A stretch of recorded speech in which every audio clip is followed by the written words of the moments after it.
Oi, oi, sejam bem-vindos. Eu sou a Menina do Missão. Este aqui é o consultório e quem está de volta é ela. Olá, Lina. Olá a todos. Bom dia. Eu sou Keila Moendani, mais uma vez, médica de clínica geral, e eu estou aqui outra vez para conversar convosco.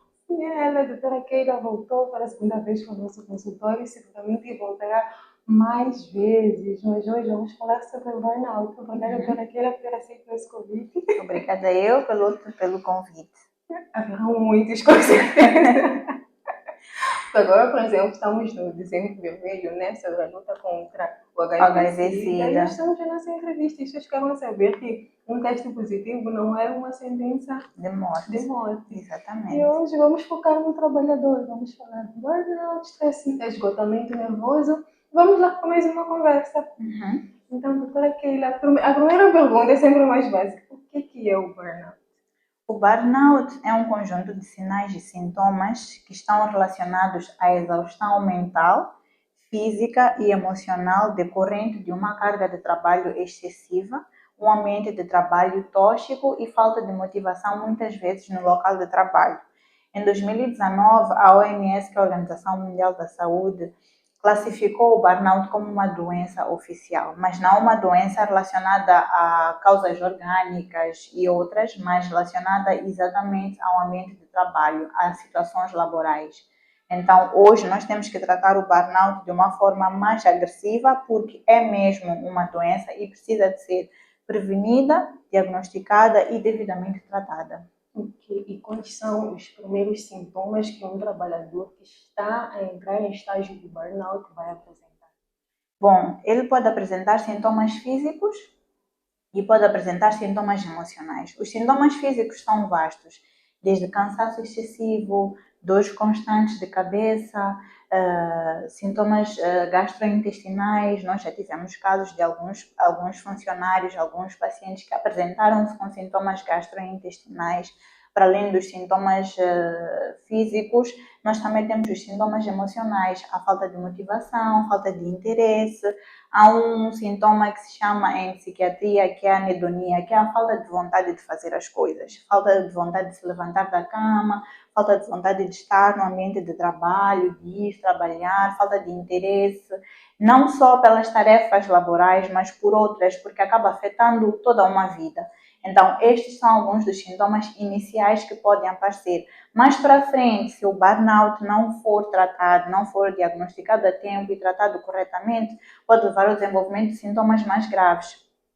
Sintomas mais graves como o esgotamento. O esgotamento é uma forma mais avançada do burnout, em que o paciente precisa mesmo de ser internado, de reabilitado e depois devolve-se esse paciente à sociedade. Então, acaba, saímos de um burnout que deve ter um quadro psiquiátrico. Exatamente. Sim. E o burnout limita-se apenas para os trabalhadores ou, por exemplo, estudantes, às vezes até donas de casa? A OMS classificou como sendo uma doença para o fórum laboral, mas claramente nós podemos ter situações de estudantes que estão a fazer, vamos lá, cursos que requerem muita atenção, que requerem muito tempo, que exigem muito do estudante, e este estudante, quer pela pressão na escola, pressão na faculdade, ou então pela pouca capacidade para gerir o stress, ele pode entrar num burnout. Pode ter ali um cansaço excessivo que o impeça de funcionar normalmente, tá bem? O impeça de funcionar normalmente. Mas a OMS classificou como uma doença típica do ambiente laboral. Mas acaba sendo ocupacional. E às vezes o trabalhador ele se vê nesse dilema de se lá no trabalho, às vezes o ambiente é tóxico, ou se vou lá porque eu Preciso do do salário, preciso de salário. sustentar a minha Sim, família, preciso de sustentar a mim próprio, sim. Chega em algum momento em que há um dilema. É a minha saúde, é o meu bem-estar mental, físico e emocional, ou então é o sustento da minha família. Se eu largo este trabalho, para onde é que eu vou? Nós já sabemos que o mercado de trabalho hoje em dia não está fácil. Quer seja para pessoas formadas, quer seja para pessoas que têm formação técnica ou superior, é muito complicado. Então, isso muitas vezes contribui para que, o funcionário, o doente, não se apresente para um hospital ou para os seus superiores com estas queixas, por medo de ser despedido ou desligado e depois ficar sem o seu ganha-pão.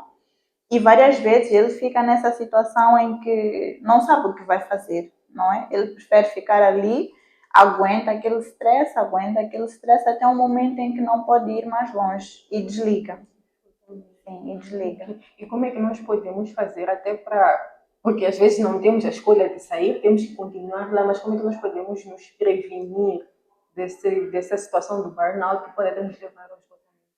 Sim, a prevenção é a dois níveis. Temos a prevenção individual e temos a prevenção organizacional.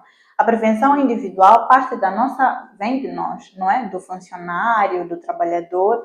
Ele deve adotar algumas medidas que o impeçam de chegar até lá. Algumas medidas podem ser atividade física.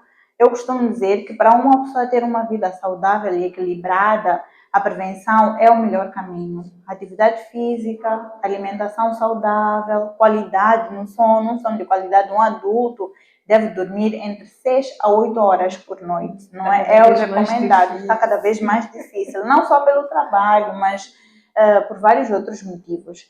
Então, alimentação saudável, atividade física, sono de qualidade, boas relações, manter boas relações fora do trabalho, são algumas medidas que o funcionário, o trabalhador, pode adotar individualmente para prevenir chegar ao burnout.